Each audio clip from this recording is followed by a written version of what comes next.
October 2024 তারিখে, 15ই October 2024 তারিখে আপনার বয়স 18 থেকে 20 বছরের ভিতরে হতে হবে। 18 থেকে 20 বছরের ভিতরে যদি হয় তাহলে আপনি আবেদন করতে পারবেন, অন্যথায় আপনি আবেদন করতে পারবেন না। তারপরে 2 নম্বরে যেটি আছে সেটি হচ্ছে আপনার শিক্ষাগত যোগ্যতা।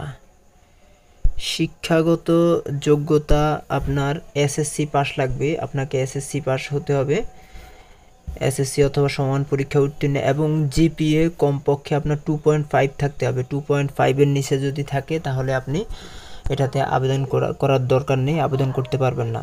এবং জাতীয়তা লাগবে, সেটা হচ্ছে বাংলাদেশি স্থায়ী নাগরিক, বাংলাদেশি স্থায়ী নাগরিকত্ব থাকতে হবে। আপনার বৈবাহিক অবস্থা হচ্ছে অবিবাহিত থাকতে হবে, এবং তালাকপ্রাপ্তের যে মহিলা মেয়ে আছে তারা হবে না। আর তারপরে হচ্ছে আপনার যে শারীরিক